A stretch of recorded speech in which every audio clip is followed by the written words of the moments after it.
Welcome to the Backyard Brothers podcast. We have a full group of brothers today for the first time in a couple of weeks. We're glad that everyone's here. We're going to talk a lot about football today, mainly um, a super ass kicking. I mean, a Super Bowl, and and then some college football as well, and a few other things like that. So, uh, but first, we're going to talk about a memory, and I'm going to turn it over to Yancey to talk about his memory. Yeah, definitely. So the game itself wasn't really memorable, but we haven't really. I feel like a lot of my memories are geared toward like a team I like or a game I like, and I wanted to talk about just a moment in my life that was also attached directly to sports in kind of a weird, what do you call it, kismet type of way or whatever. When things kind of synchronize in a weird way. So it was the Colts and the Broncos played in 2022. And it was actually while I was waiting for my daughter to be born. She came kind of pretty early, about most of the month early, and we were there watching this game. I think it was the final score was 12-9, and I found it really funny that my lady was born in Colorado, go Broncos, and I was born in Indiana, and those teams happened to be playing while my daughter's being born, which is really cool. It was a cool way to pass the time, and the game itself wasn't that interesting, but I just wasn't sure if there was like a moment in your guys' lives that there was a game that happened to be on where the game wasn't really the memory, but the thing happened in your life was, and just kind of talk about those things for a little bit, and just kind of, I don't know, put ourselves out there a little bit to the people watching us also. It's not always just about the sports, and it's cool when it can all come together, life and sports. And that was just the game sucked, but it was a really awesome moment in my life that I could make that sports memory better than it would have been if it was just about the sports. And so just wanted to pass it around if you guys had anything that was similar to that. If you want to talk about that crappy game for a little bit, I don't mind that either. And just, yeah, just kind of go from there. Yeah, I have one. It's not necessarily a great thing that was happening in my life, but my daughter Ivy has a genetic condition where she actually inherited from me. Cody also has it, by the way. So Cody and I have it. We both inherited it from our mother. We believe Holly also has it. Dustin, we think you're the lucky one that escaped without it. Is But it? It's like your mhm, swallowing issue where you easily mhm, gag on stuff. yeah. Yeah, I got that too. Yeah, Okay. maybe not. Well, Maybe not to the same degree the rest of you have, but yeah. it's definitely a spectrum, but it's so anyway. What it is, it has a big old technical name because it's fairly rare. But essentially, what it is the epiglottis doesn't close all the way, and so liquid particularly liquid, can escape down the airway when you're drinking, and so we all have to consciously swallow our liquid, um, and that's how it presents. And so, Dustin, if you don't have to consciously swallow your liquid, it's not necessarily the same thing. Same with you, Cody, but it is a spectrum. Um, so, well, a lot of people just can dump drinks down their throat. The way that I have to drink right here. We're getting off track, but I'm going to explain it anyway. Um, I have to gather it in my mouth first and then portion it down. And so that's how I have to drink. Otherwise, it will go down the airway every time. So, and so it's just an adjustment, an adaptation I've had to make, and my daughter Ivy is having to make the same adjustment. And the human body is amazing how much it adapts so early because Ivy's already almost a pro at it. Uh, anyway, that is all to be said. That in June of 2022, um, Ivy had a G-tube placed in her stomach because she wasn't at that time. She was not even a year old. She couldn't control her own airway, and so she had to have a tube for feeds. That weekend, the Stanley Cup was being played in Denver.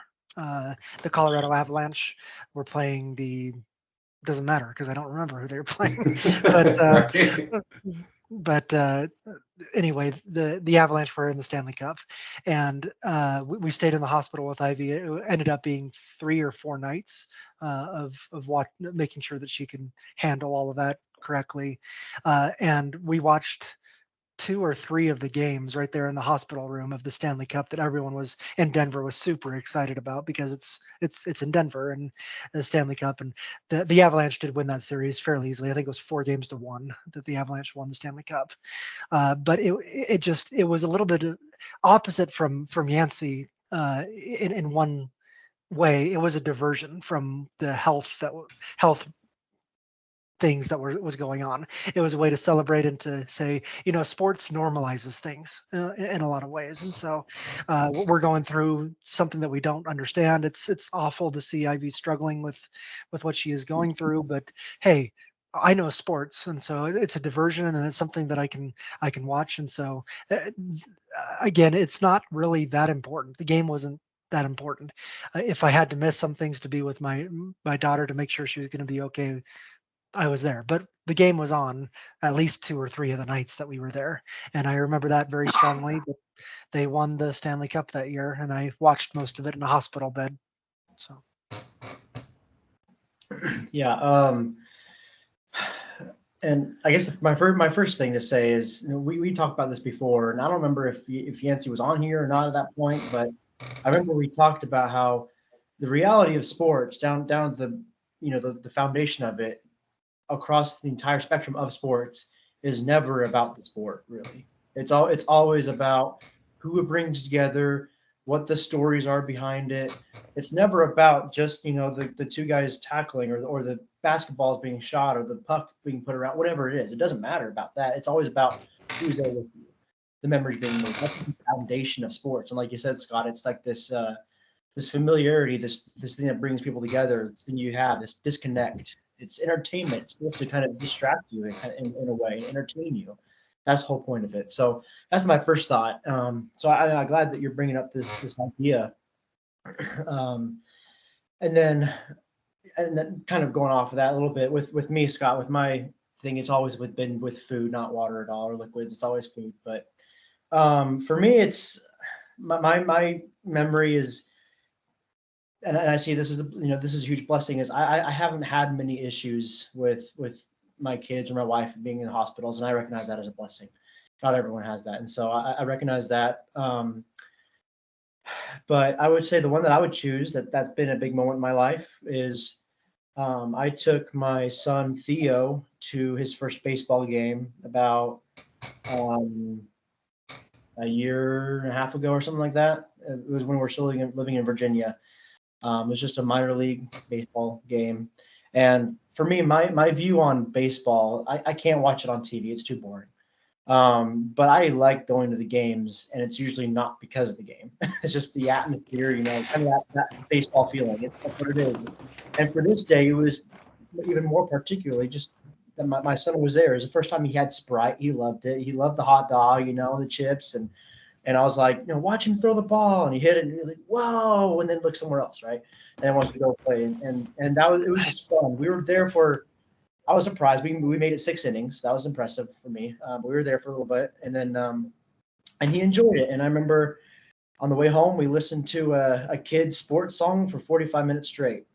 So that's all was on his mind. But I remember that being the first anything sport that he'd been to, and that was really cool. And he talked about it for weeks after that. And every now and then he still talks about it. That makes me excited to, one day I'll take him to his first football game, and then basketball game, whatever it is. So I think that's what it is for me when I think of like my family, and kind of trying to pass down the sports idea to my kids. Like let's get into sports. And so he's been a baseball fan ever since, and we got him a tee for baseball this Christmas. So he loves it. Nice.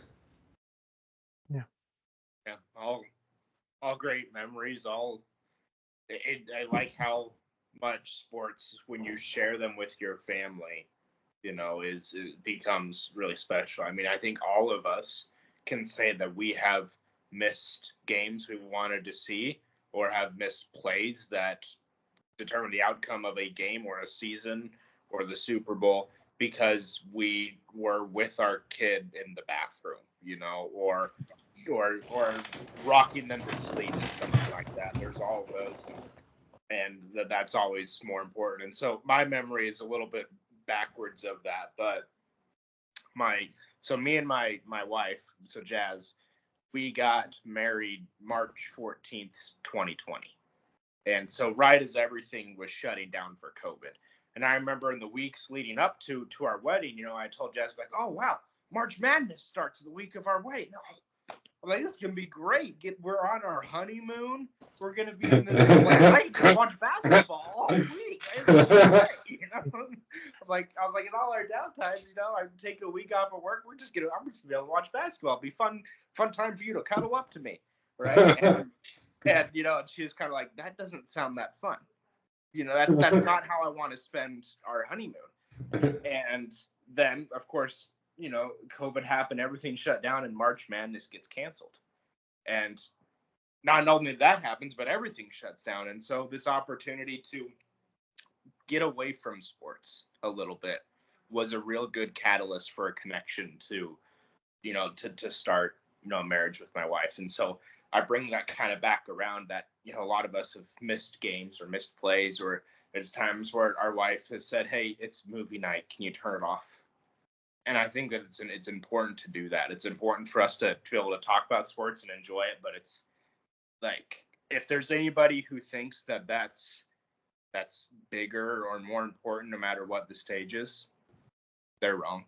Don't worry, they'll be painted orange or green or whatever color with no shirt on at the game. Yeah. Those people, hey, they got their spot too, bro. Mm-hmm. Yeah. No, it got me thinking a little bit that I think we mentioned sports movies as well on this podcast, but the best sports movies are the ones that are not actually about the sport. Radio. They're about Radio. Else.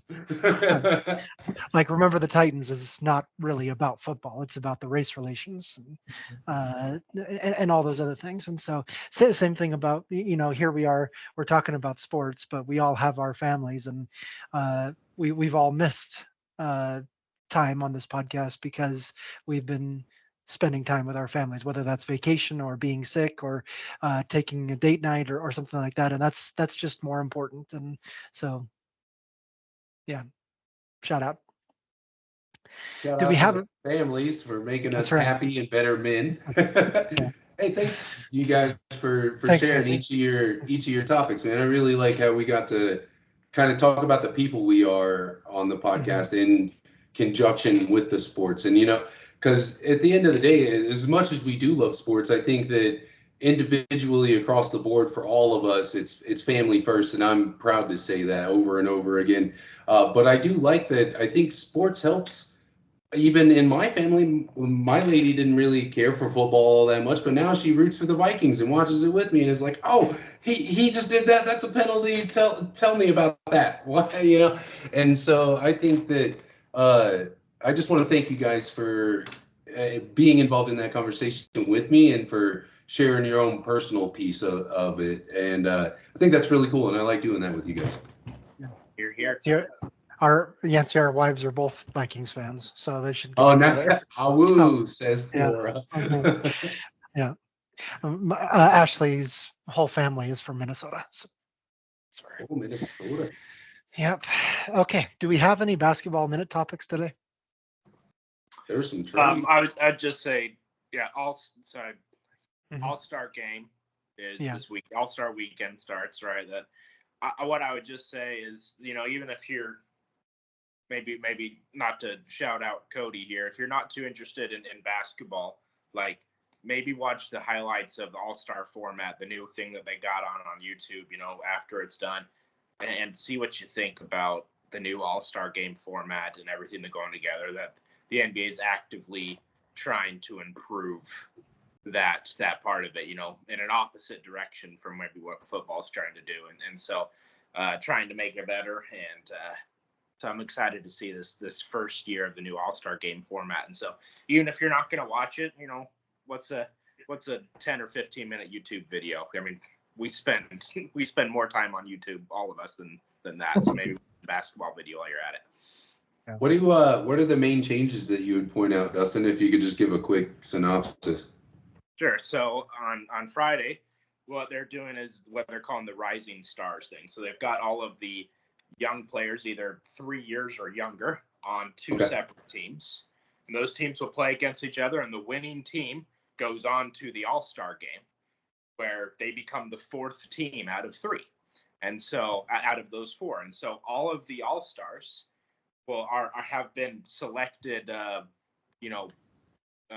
playground style into different teams that are, managed or coached by Shaq, Kenny, Chuck, and they're going to play a tournament. It's 8 players, and it's a short game. They're going to play a tournament against each other, with the fourth team being the winning Rising Stars team, which is Team Candace Taylor, and then the winning, then the Parker. Sorry, Yeah. Candace Parker. Mm-hmm. Thank you. And then they'll play a championship game. There's a championship all-star team out of that. And the big piece that I would add is those tournament games are first to 40, right? So so you can't just defense. Yeah, it's no longer that 200 to 180 All-Star games that they used to be. It's the first 1 to 40, so you actually have to play defense. That is my favorite part of that whole thing. Yeah, incentivized competition. The reason for sport. Yeah. Cool. Thanks for that. That actually does sound like a really good mix, instead of, hey, here's guys that are really good at dunking, watch them. Here's guys that are really good at shooting the three, watch them. It's like, hey, these are the best guys at basketball, watch them play each other so we can filter out who's the best other than across the league. Here's what would happen if they were all on a team. Okay. I'm going to share my screen. Okay, well, it was a Super Bowl, and 2 teams did play. Final score was 40-22. It was not that close. At one point, it was 40-6. The Chiefs kind of threw together some desperation at the end to make it a little more respectable, but it was pure and simple old school ass kicking in the Super Bowl, and so we have the stats here. When the Chiefs were on offense, Patrick Mahomes from the very beginning didn't look like he had it. He was, Dustin pointed it out offline on the chat, that he was underthrowing everything. He was off. He was under pressure the entire night.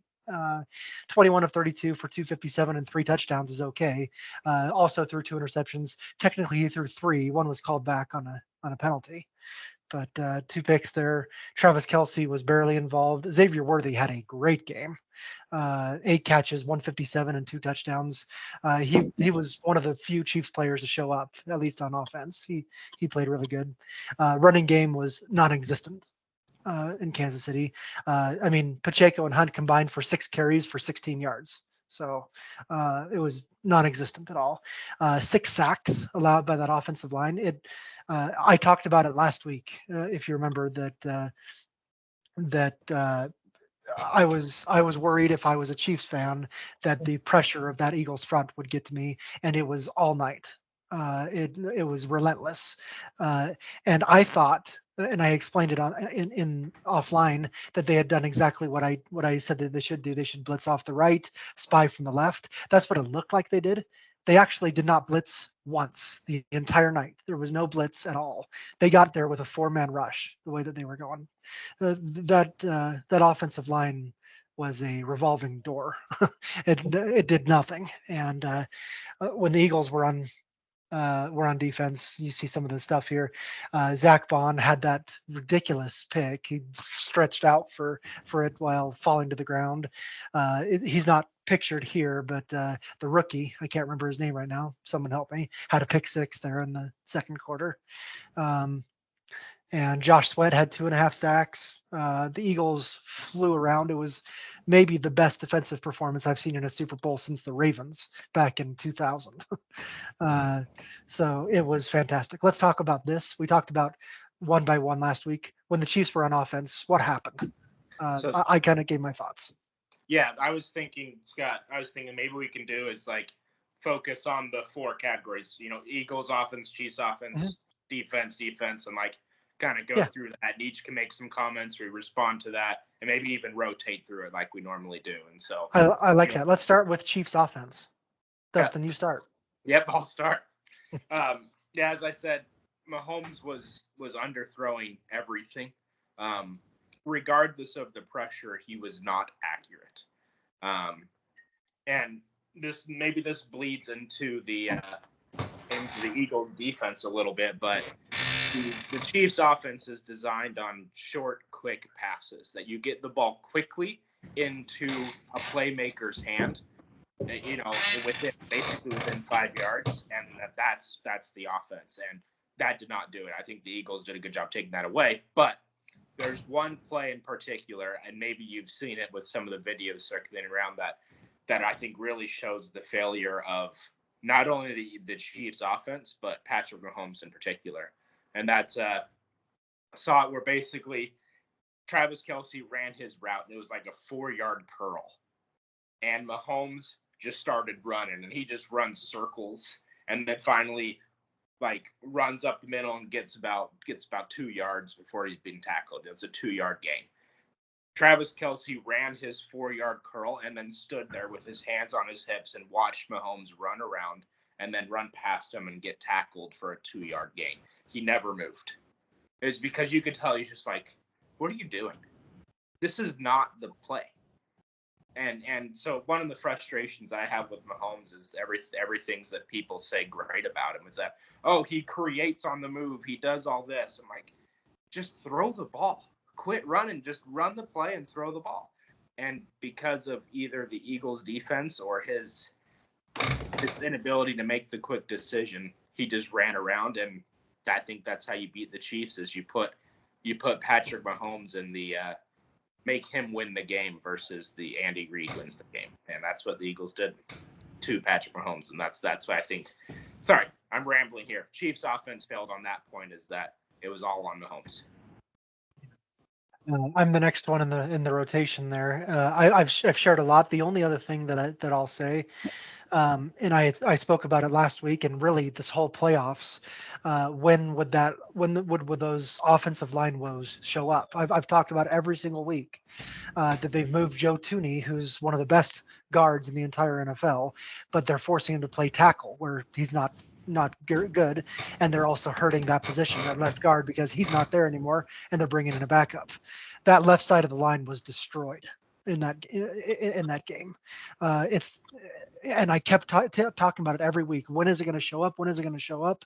And it finally did this week. That offensive line was nothing. There was no offensive line in that game, and so it finally did show up. Again, all the credit goes to the other side of the ball, which we'll talk about in a little bit. But it finally showed up in the worst time, and there was no running game whatsoever. Obviously, once they got behind by 30 points, you're not running anymore anyway. But there was no running game to speak of. And like you said, Mahomes was under pressure constantly and immediately, and then didn't make it any better by his throws were being off. Like I said earlier, Xavier Worthy was the one guy to show up in a big way. And so I do want to give my props to Xavier Worthy. Yeah, Yancey. Yeah, I mean, I think if you just look at the numbers for the Chiefs, you can't put all of this on Patrick Mahomes. It is partially his fault, but we have to talk about the coaching error of only running the ball 6 times versus passing 32 times. What do you want me to do, bro? I've thrown it 32 times. Like, my arm is tired. I'm going to throw picks. We're not having the success that we need. And he needed support in some form or the other, whether we're tossing a reverse out there, we're using a jet sweep pass to do something to both improve my confidence and take the pressure off of me, even if it is just a 4-man front. If they know I'm passing, I'm in trouble. if we're not being deceptive about this, and I tell the guys across the line, hey, corner, you're going to have to guard this 10-yard hook. How long do you think that's going to be successful until that corner buckles down and says, nah, that's not going to happen. I'm just not going to be disrespected like this. You can't tell me the play and then run the play on me and it work. And when you only run the ball a combined 6 times for 16 yards, you're admitting to the defense that they have stopped you from running the ball, and you're playing into their hand by continuing to throw interceptions and to throw incompletions even, and just prolong your suffering with incomplete passes, not moving the clock, not separating the defensive line and creating blitz packages so you can throw over the top of those, which would have fed into Mahomes' success. But I think that's a failure on Andy Reid's part by just saying, oh, I guess, 6 runs is enough to tell me that we suck at it. I'm not going to do that anymore. That's just not effective to me. I don't care who you are. You can be the best coach, and you need to be more balanced than 32-6, period. And that would be my overall summary and chewing on the Chiefs would be that Patrick Mahomes did what he could with what he had offered, but he didn't have any support. He was out there getting jumped by the Eagles defense, and then it's like, of course it's his fault. He's the quarterback. It's like, well, I mean, you had 3 chances to run the ball. You got 7 yards total. You had 3 chances. You got 3 each time. I did something 21 times. So I think too much pressure. When you stack everything on one guy, he's going to fail no matter what. It's a team sport for a reason.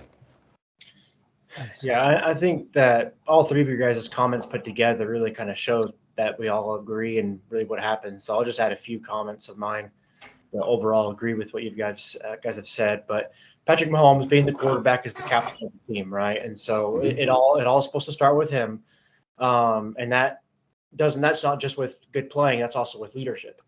And he was frazzled after being under pressure so much. It just kept coming and coming and coming. And so with all these inaccurate throws, interceptions, just confidence kept going down, and that affects the team. And as that momentum against them builds and the frazzle builds, it's just hard, really hard to get out of that. And it's a mental game at that point as well as a physical game. And so they were losing the physical game, and they were starting to lose the mental game. And that's where it's extremely hard to come out. Receivers were dropping passes all over the place. Whenever he did get it to them, they're just dropping passes. In fact, there was DeAndre Hopkins on a wide open drag across the field, and he drops it.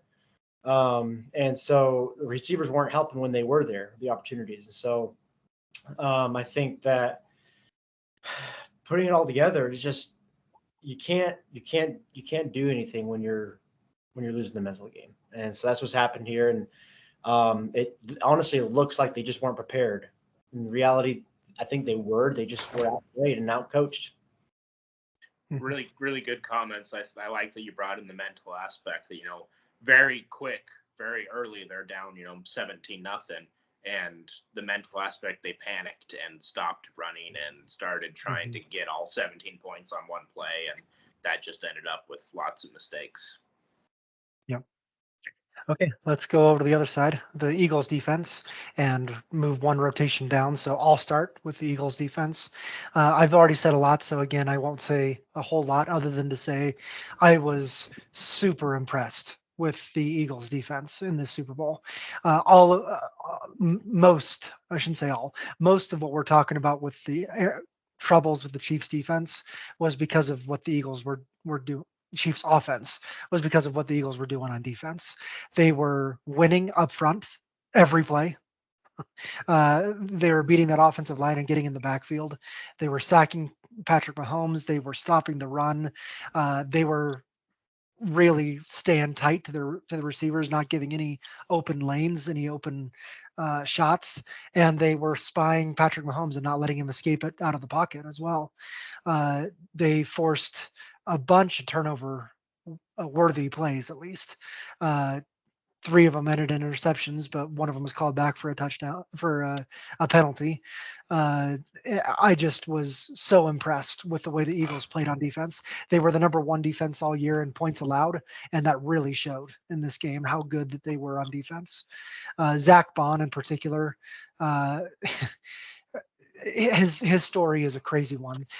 He was a special teams player in New Orleans for 3 years. That's all he did. He played special teams. Vic Fangio goes out and he says, "I'm going to sign this guy. I really like him, but he's not a special teamer. He's my starting middle linebacker." And all that Zach Bond does is named first team All Pro, has an interception in the Super Bowl, and he's going to get paid about $1 trillion this offseason. So, yeah. Yancey, Eagles defense. Yeah, not a whole lot to tack on to what you said. I think you pretty much nailed it. I just definitely shout out to Josh Sweat for playing so good, just as well as Bond minus the interception, but tack on 2.5 sacks. That's impressive. I think that again, I can't put all of this on any one player, but I think that the defensive coordinator for the Eagles believed that the Chiefs, put in a bad position, would try to outpass them, and then he played into that. So kind of, I'm trying to think of the best way to word this. Sorry if I'm not articulating it right, but I think the Eagles kind of baited the Chiefs into passing way too much. I think that was done by design. And the Chiefs said, "Okay, you think you're going to stop us? Watch this. We'll shoot ourselves in the foot. We got 10 toes." And then they just kept doing it. And I think that wasn't 100% on the Chiefs. I think that something, not even though I can't put my finger on it, something the defensive coordinator of the Eagles was able to do was to lull the Chiefs into a false sense of comfort into passing the ball too much, because when they did run, it was not successful. So they just kind of showed them, look, we're going to stop you when you run, and you're just going to have to try to outpass us to get this. And that turned out to be a mistake, and I think that they goaded them into that mistake. Cody? Yeah. I agree with all that, first off, and I agree, Scott, that I was really impressed as well.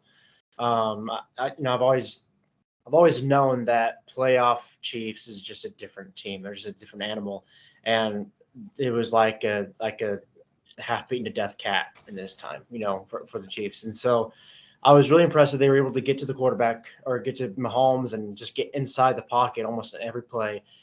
Also, you mentioned it's Cooper DeJean. That was the rookie corner who got the pick six, and that's part of what I want to point out is how good they were at reading those zone coverages, those defenses, which I think, going back to this mental game aspect, when you're doing really well, it enhances your mental game. It gets you more comfortable, that momentum.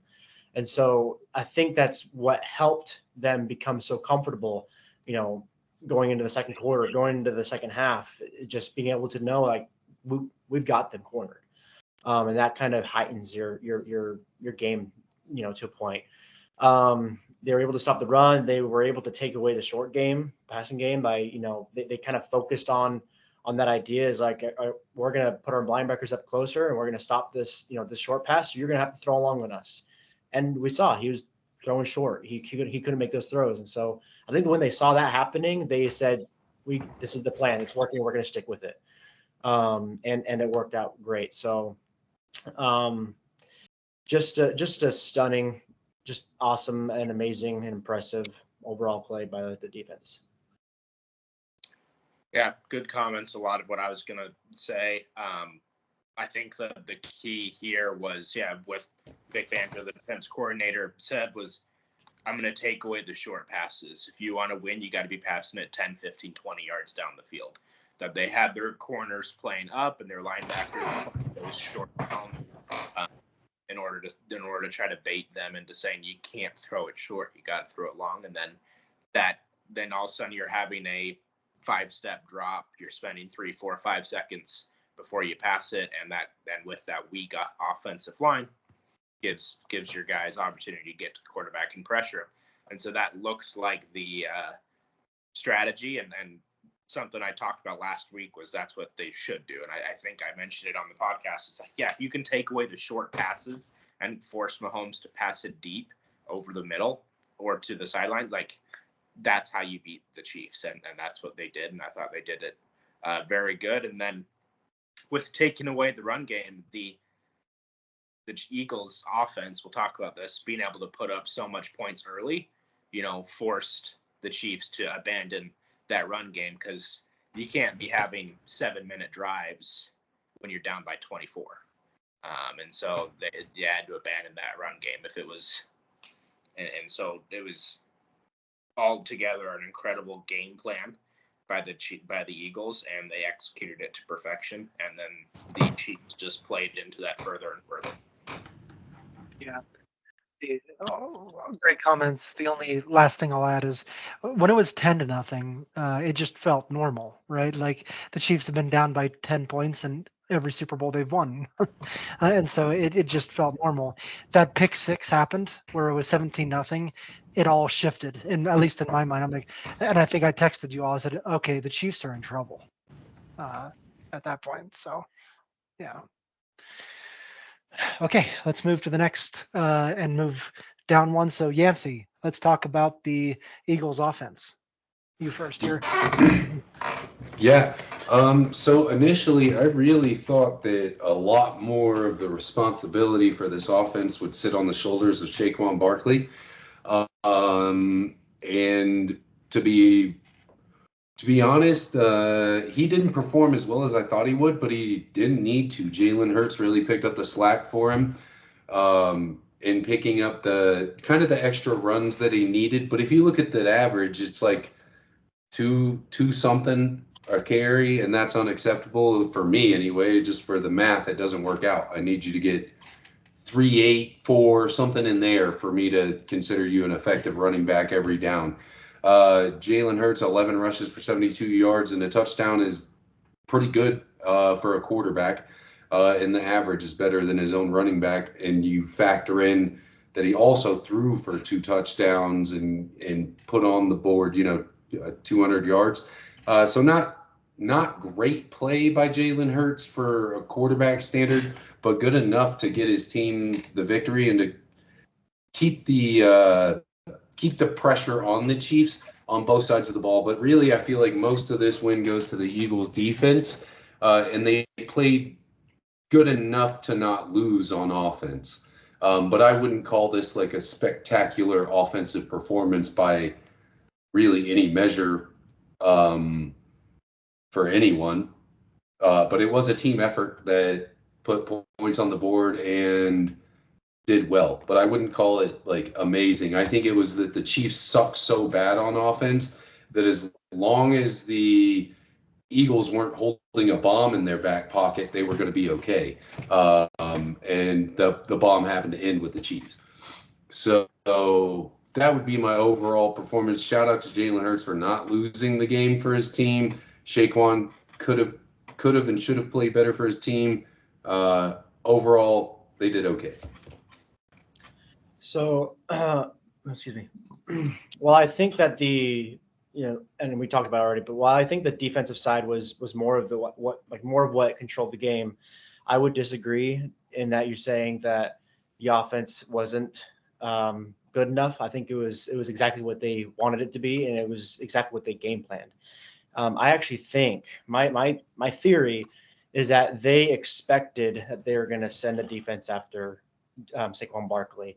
And so I think that Saquon Barkley did exactly what they were planning on him doing, which was to take the focus on him by running. And they did not expect him to get 100 yards. I think that was the plan, is like, now I think they were telling him like, now if you do, great, but we don't expect that. I think they're going to stop you. But because of that, well, they're focused on you. We're going to have A.J. Brown, Devontae Smith scoring touchdowns every other play. And so I think that was the game plan, was Saquon, you're humble, you're okay with it. You're going to get maybe 3 at most to carry. And he didn't even get that. So I think that was the game plan. I would disagree. I wouldn't disagree there. And I think that they executed that to perfection. And I think Jalen Hurts played well. Receivers, held up their end of the game plan and caught the balls and played well. So great performance by the offensive line, in my opinion, as well. 2 sacks allowed in a Super Bowl is pretty dang good, in my opinion. So that would be my take on the offense. Can I put in a quick counterpoint? The offense scored a combined 21 points. How much did the defense score for the Eagles?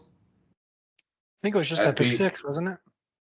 Yeah, Well, did they run back a kick? Where'd all these extra points come from? field goals. They were field goals, yeah. Oh, okay. I don't remember how many field goals, but how many points did they score total? 40, right? 40, So we right. So we there's got, 19 unanswered for points. 3 It was touchdowns my there. instead of field goals. Yeah, 4 field goals. So Okay, never mind. I'll retract that statement. They put up point. I thought a bunch of those points came from the defense as opposed to 1 touchdown. So I was going to say that they were outperformed by the defense both on the board and the score and by performance. That was my point. I was ignorant to the fact that those were field goals. Yeah, they had the 1 pick 6, and then they had that one that was essentially pick 6, or it was intercepted on the 10-yard line, and they scored the next play. So I mean, Right. So yeah, the Chiefs gave up 14 extremely easy points on picks. All right. Anyway, Eagles offense. Cody, I do agree that Barkley was the decoy. They ran him just as many times as they passed, a couple more times, even though it wasn't working, because they needed to keep the Eagles up in the box. I would keep the Chiefs up in the box, and they continued to do it, and it was great. Jalen Hurts, absolutely deserving of the MVP. I think that, Kellen Moore basically said, all right, here's 2 reads that I want you to make at the beginning of each pass play. If they're press coverage, you're just going to throw it quick deep. And it worked, where A.J. Brown or Devontae Smith would just, if the cornerback presses, swipe those hands down, go around, and Jalen Hurts dropped it in. I mean, that happened 4, 5, 6 times. It was incredible, this quick little streak, one-on-one, when the Chiefs were in press coverage, and they got it basically every time. And so fantastic read by Hurts. The other read was he probably told us, hey, if those linebackers clear out to zone or to man, just run up the middle. He did that obviously many times, not 11, but still 5, 6, 7, 8 times where he just stood still, waited a second, and then ran up the middle for 10, 15, 20-yard gain. Fantastic play, taking advantage of the Chiefs' weakness of, what do we do? We're failing to the pass. We got to stop the run, but now we got to cover these receivers. And they just abandoned the middle of the field. And Hurts ran up the middle multiple times. 72 yards there on the ground. Fantastic coaching to say, anytime you see that, run. I don't care how open anybody is. If that middle of the field, if those linebackers clear out, you run. And he did that multiple times. It was very successful. yeah. 2 quick things to add on to everything that you've all said. I'm going to tap into so last week, Dustin, you cautioned Nick Sirianni to not overplay his hand. Like, don't say, oh, we're going to pass the ball just so you think we're not going to run the ball. That's exactly what they did. In part of it, at least, they said, we know that you're going to try to take away that running game, and so we know this game is going to be put into the hands of Jalen Hurts. And so it's not that they were passing the ball; it's that they knew that they were going to have to pass the ball to win. And that's a little bit different from how they've operated all year, which is the best rushing offense in the league. But it shows the great respect they have for Steve Spagnuolo to be able to come up with a game plan that was going to take away this run game, which we'll talk about in a little bit. But it's a great adjustment and say that, okay, they're going to take away our run game, and this is what we have to do to win. Jalen Hurts, you're going to have to go, 80% passing, which is about what he did. 221 yards, 2 touchdown passes, a bad interception in there that he should have just thrown out of bounds. But you can't play perfect. But Jalen Hurts played almost a completely perfect game, minus that 1 interception. I thought he played just about perfect of what they expected him to do, what they needed him to do to win. The last thing, we all said that the Saints were waiting on Spags, or maybe the why can't I think of the offensive coordinator for Kansas City? But the Matt something. Not Nagy. Nagy, yeah, that they were waiting for one of those guys. It turns out they were waiting for Kellen Moore because they just hired Kellen Moore as their new head coach, the Eagles offensive coordinator. So that's who they were waiting on. So that's the last thing I have to say there. Scott, I would have a rebuttal against what you said about going for the pass. I mean, they ran more than they passed. I mean, right. I mean, Barkley had 25 carries versus 22 passing plays, not counting some of the sacks. But I mean, it was definitely even, plus all the running that Jalen Hurts did. And so, yeah, they called a lot of pass plays, but I wouldn't say that they said they got to win it on the ground. It's just that that's where they were successful, was throwing the ball, not running. They were successful throwing the ball. And let me clarify what I meant if it wasn't clear, that they had the great respect for Steve Spagnuolo, that they knew that their run game was not going to be able to win them the game, that they knew that the pass game had to do it, but in order to make sure that that could happen, they had to continue to run the ball, and that's something that you had said, even if it wasn't going to gain 6 yards per carry, it was just setting up what they knew had to do in order to win, which was pass the ball in this case. Okay, let's switch over to the Chiefs defense. Cody, you're up first. Yeah. So as far as the Chiefs defense goes, I think their game plan was the trap. Their game plan was, let's stop Barkley at all costs. And because the idea was, if Barkley can get running, well, that's he's going to score on us, and they open up the pass game. So I get it. That makes sense. You gotta stop their best player, and they fell right into that trap. And so, and then if you look at these stats, I think this is interesting. The best defensive player, at least I think, on the Chiefs defense is Chris Jones, and he had one QB hit, right? So they're probably he got injured early. He got hurt. Yeah. Oh, did he? Okay, I must have forgotten about that. So minus that, then that I guess another thought is Nick Bolton, linebacker, 9 tackles, right? And so he had more tackles than the George Karlaftis did on the D linemen, which means that they're getting through to their linebackers on almost every play at least. And so that shows you how well the Eagles offensive line was working, or how bad the Chiefs defensive line was working. So I think it was just a matter of falling into the trap early, and then not realizing and not knowing how quickly or what they needed to do to adjust, which surprised me with Spags, because we know that how great of a coordinator he is. And I was, even until the third quarter, probably halfway through the third quarter, I was still not getting my hopes up. I was like, no, these are the Chiefs. They're going to find a way to stop them. They're going to come back. It was probably the end of the third quarter. I was like, oh, wow, this is actually happening. And so, and I was just really, I guess, amazed, maybe is a good word, or shocked or stunned that their defense didn't do more against this offense. And I think it's because they fell into the exact trap that the Eagles had planned for them. Good comments, Cody. I agree. And like you said, there's no disrespect to Spags at all. He's still the best defensive coordinator in history, probably. But yeah, he really struggled to adapt in this game. As I mentioned, that cornerbacks continued to press, and the receivers were able to get around and get deep multiple times.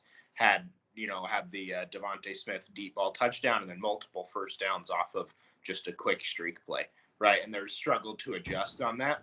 And then when they did adjust and played more deep zones in the second half, Jalen Hurts just kept running the ball up the middle. And again, that happened 4, 5, 6 times, in a row. And so there was a struggle to adapt.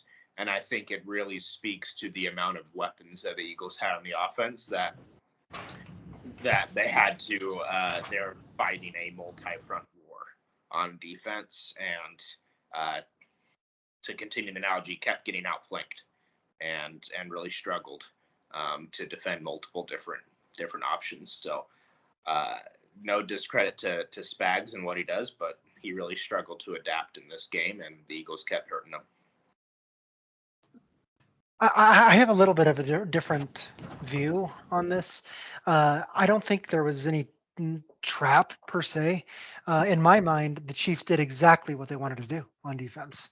And that was shut down Saquon Barkley, shut down the running game, and force Jalen Hurts to beat them. The problem was he did. And so, but that's exactly what they wanted to do. I mean, Dustin, you talked about it, that they were playing press coverage on AJ Brown and Devontae Smith, and saying that I bet that Jalen Hurts can't make this throw in very tight coverage, but he did. He did, and so it's one of those things where you do exactly what you wanted to do, which was, I want someone else other than Saquon to beat me. Jalen Hurts, you're going to have to play your heart out to beat us. And then at the end of the day, you shake his hand and say, you did it. Because that's exactly what happened. Jalen Hurts just did exactly what he wanted to do. Steve Spagnuolo did exactly what he wanted to do, but Jalen Hurts beat him. So that's just I was impressed by the Chiefs defense, believe it or not, for executing their game plan, but they couldn't adjust, like Dustin said, when Jalen Hurts actually started playing really, really well in that game. And then they couldn't figure out how to adjust from that point on. Yeah, I think the way I'll agree with you guys, because I do, is with a fight analogy. If I point at your feet and then I kick you in the head, do you think that you were successful in blocking the kick because you thought I was going to kick you in the leg? No, you got kicked in the fucking head. That's what happened to the Chiefs. They believed, oh, look, this kick is coming to the leg. I'm going to drop down and block. Oh, God, I got kicked in the head. And then they spent the rest of the time defending their head when they were getting kicked in the leg now because you put your hands up. And so to track with what you guys were saying, sure, you did exactly what you thought you were supposed to do, but you were wrong. And now I'm going to punish you every time you're wrong using Jalen Hurts in the past. Because sure, you can. It's again to bring it back to fight. If you say I'm not going to let you hit me with that left hand, my job should just be like, yeah, you're right, and then hit you with my right. You know what I mean? Like, sure, you can shut this thing down, but don't forget that I have other weapons. And I think that that's the Chiefs' overconfidence in the belief that if we shut down Shaquan, we'll be okay because Jalen won't be able to perform. And they just got hit with the head kick, and they didn't ever recover and guess right enough times after that, you know? Because once, like you said, after that 17-0, it was kind of like everybody was like, whoa, this is different. This isn't the same thing that we're used to seeing. And the Chiefs were kind of put back on their heels. And the Eagles capitalized every time the Chiefs were like, all right, we got it right here. Boom, it was going over the top. Boom, Hurts was going through the middle. And so really that would be my assessment. You guys are right. I don't really think I disagree with any of the points that you made. And I think Cody is right that it was a trap. And I also think that Scott was right in that the Chiefs did exactly what they thought they should do, but they were mistaken, and that they needed to cover all of the areas of play, not just Shaquan, because it's not all just about one guy, no matter what. As long as you play team football, Yeah. So I just got a quick question for. Oh, sorry, Dustin. I got a quick question for Scott, just as I guess more curiosity, just clarifying. When you say you don't think it was a trap that the Chiefs fell into, I'm curious. Do you, as far as what I said with the Eagles' offense, being like their game plan was to use Saquon as a decoy? You don't think that was true, or what do you think? I'm just kind of curious because if you don't think it was a trap, what was the game plan on the offense? Yeah, maybe I just don't like the word trap in this case, because I think the Eagles' game plan was, they were going to start with the run, and like you said, Cody, if Saquon gets 150 yards, then they're going to keep on running, and that's great. But they had this in their back pocket. They had the I expect them to stop the run, and so we're going to have to pass to win this game. But their first instinct is always to run. But they had they had an ace up their sleeve, right? Ace in the hole in this case, that the Chiefs weren't necessarily counting on. Maybe a trap Yeah. that they fell into. I'm sorry, I just had to say that for Cody.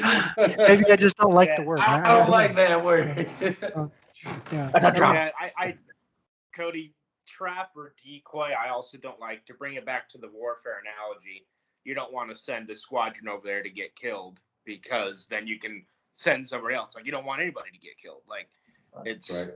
you're trying different strategies, and yeah, you will have different things, but you want all of your strategies to work. And so, yeah, I think that it was the whole thing of hand it off to Barkley, and if he can run, great. But if he doesn't, like, we're not putting it all on him. We're not baiting them into the run play. We're just trying to stay balanced, and they had the scores ahead of them in order to stay balanced. And so I don't think that it was that Barkley was cannon fodder. Like, that was not his Roll. not his role. It was his role was to be the running back, and him getting 57 yards was just the result of the game. Last little bit just to show. So there were 13 games. I messed up here. Let me fix it right now. Dustin, that should say 13, not 12. But anyway, so this is out of the 13 games. How many did you guess correctly? The plus number is if who was closest in the score. So in some cases it was right on. In some cases there was no one close, but you were just happened to be the closest. Yancey won comfortably, 14 points. Cody was the next closest at 11. So Yancey was very close. Was easily the winner. Dustin, I think we're going to have to push your PTI till next week. Yeah. Can I But- make one more comment about the Super Bowl, since Sure. we got a little bit of time for it? Mhm. So Chiefs defense, right? Kind of going back to that versus Chiefs offense, right? Chiefs offense gave that pick six, the 10-yard line pick, then the fumble that I think turned into a field goal, right? 17 points right there. You take that away, and it's 23-22 final score, right? And defense, I don't think we can beat up on the defense too much as I think about this. Like, they did what they did. They held the offense to essentially, 23 points, which of course still would have won the game. But this was the Chiefs' offense, which we have said has been a struggle all season long. Those struggles kind of coming to a head, and those turnovers and 3 and outs, just giving points to the Eagles. Yep. Okay, quick question for you guys. The last thing on our agenda was to recap the Big Ten Conference. It will probably take 10 minutes, no more than that.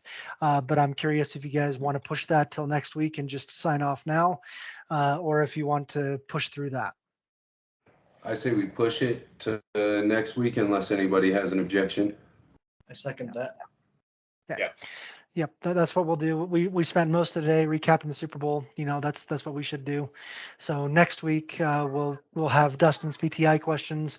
We'll cover we plan to cover the Big Ten Conference, and we'll also plan to start doing our NFL recap. We'll just do one division at a time. So next week we'll just cover the NFC North along with the Big Ten Conference in college football. There'll probably be a few other things we can talk about, and all of that won't take that much time. So basketball topics and NCAA getting closer to March Madness. So a lot of other things we can bring in, but those are the topics that right now we're going to be covering. Good. Okay. All right. Thanks, Catch everyone. y'all later. See you guys, boys.